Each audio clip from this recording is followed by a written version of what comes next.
ക്ഷേത്രത്തിൽ ചെല്ലുമ്പോൾ രക്ഷസിനെ തൊഴാൻ പാടില്ല എന്ന് പറയുന്നത് ശരിയാണ്. അറിയില്ല, അറിയാത്ത വിഷയമാണ്.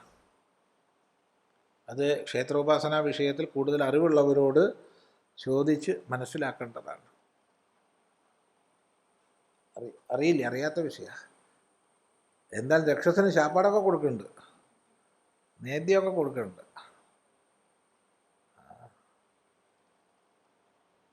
പൊതുവെ മൂപ്പരുടെ സ്ഥാനം പുറത്താണ്. പൊതുവെന്നേ പറഞ്ഞൂടെ. വേറെ എവിടെയെങ്കിലുമൊക്കെ അകത്തുണ്ട് എന്ന് ആളാരെങ്കിലും പറഞ്ഞാൽ ഇത് തെറ്റരുതല്ലോ. അതുകൊണ്ടാണ് പൊതുവെ പറയുന്നത്. രക്ഷസന് എന്തൊക്കെ ജാതിയാ? പല ജാതി രക്ഷസുണ്ട്. മൂഷക രക്ഷസ്, മാർജാര രക്ഷസ് എന്നൊക്കെ കണ്ടിട്ടുണ്ട്.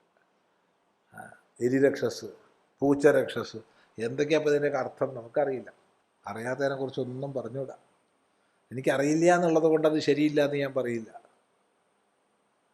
ഏതായാലും യവന്മാരൊക്കെ അവിടെ ഇരിക്കട്ടെ.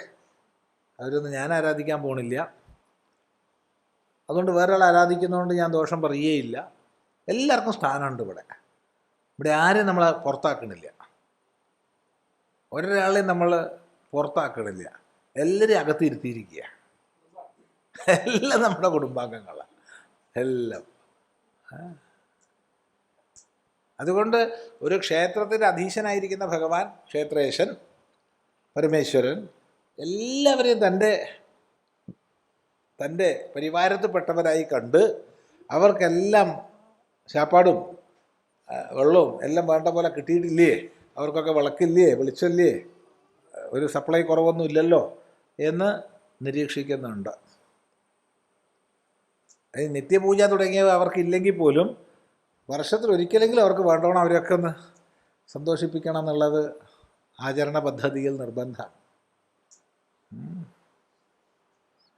അതുകൊണ്ട് തൊഴണ്ടോ എന്നൊക്കെ അവനോട് ഇഷ്ടമാണ്.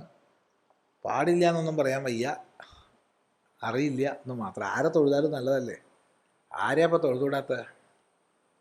സ്വാമിയാർ മോശക്കാരാണ് അധികം തൊഴുണ്ട് അല്ലേ? നല്ല ആൾക്കാരെ കുറച്ച് തൊഴുതില്ലെങ്കിലും കുഴപ്പമൊന്നുമില്ല, മോശക്കാരെ തൊഴുതാൽ കുറച്ച് നല്ലതാണ്. എനിക്കറിയില്ല, അറിയാത്ത വിഷയമാണ്.